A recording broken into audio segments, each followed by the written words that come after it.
Hey, my name is Zach Webb. I'm here at Centennial Campus Disc Golf Course on NC State at NC State University. I'm here today to talk a little bit about disc golf and the risks that the sport has. I've been to many different courses, and I've been able to find out, and actually myself, I've been injured with many of the different tee pads or just the layout of the course itself. So today I'm going to give you guys a couple examples about the risks that different tee pads have. Some tee pads like this one are concrete pads, but there are also different tee pads that have rubber, so just in case they were wet, it will help you from reduced slipping. So right here, this tee pad, it has a little drop off, you can see right on the corner. This is just one of the many risks that come with the different tee pads. And later on, I'll give you an example of why this is such a hazard, and many people will get injured from it. So now I'm going to show you just a little example of how to throw a good backhand.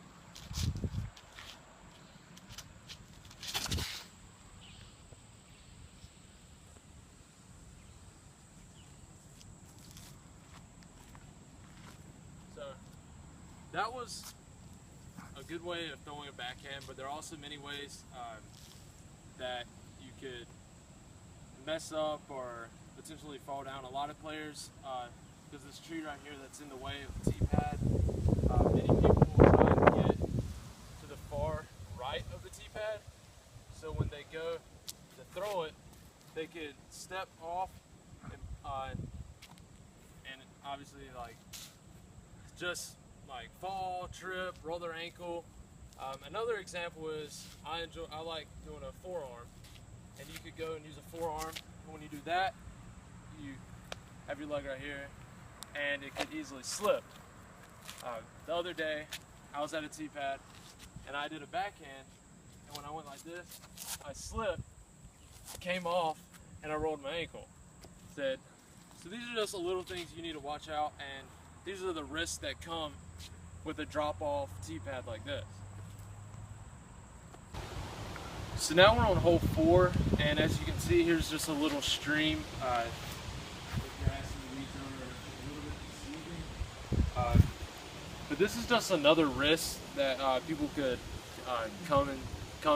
find when they're playing this course. It's really slippery, and there's not many ways or anything that'll help you get across from each other. I mean, it may not be a very wide stream, but it's still a little risk.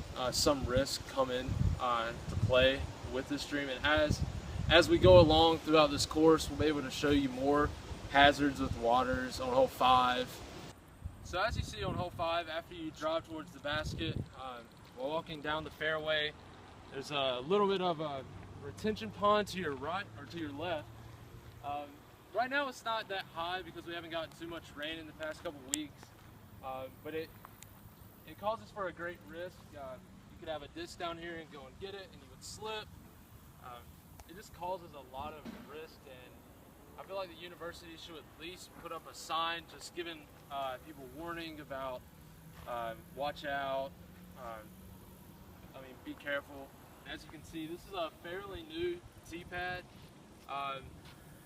They've started to actually build up with rocks and dirt up, and as you can see, they've built a little rubber little guard area so they could actually help build it up. And as you can see, over a couple months it has started to pack down, and I think the university does need to come out here and try and fix a little bit of this and put more rocks in place. This is just something that it helps a lot, and they could actually use this on hole 3 to eliminate that little drop off on the right corner, just so it'll eliminate injury and risk that come with playing disc golf.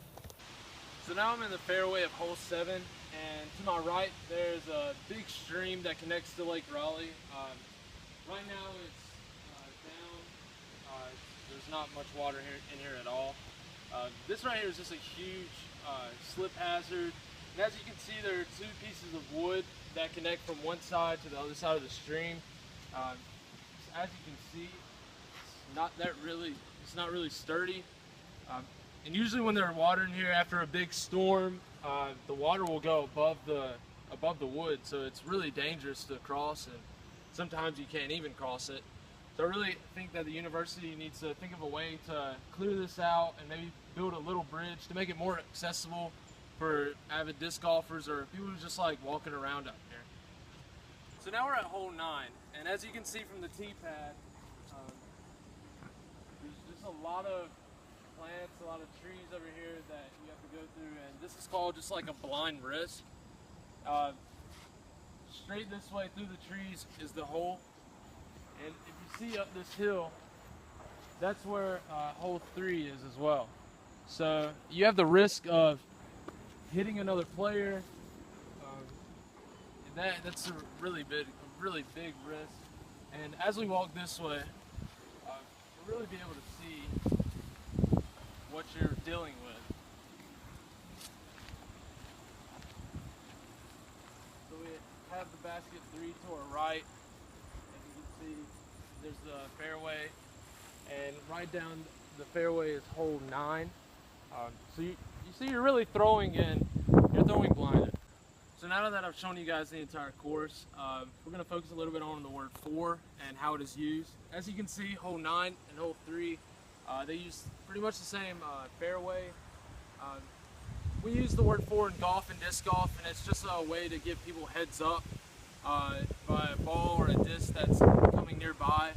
And a great way for this disc golf course for them to implement like correct etiquette in disc golf is just to have rules up in hole 1 and to show like the different layouts of the course, and like on hole 4 where you need to have like a bridge where there's a stream where you could have a slippery hazard, or on hole 7 when there's a big stream. It's just a way to show that people that there are risks ahead and that you guys need to be just caution yourself.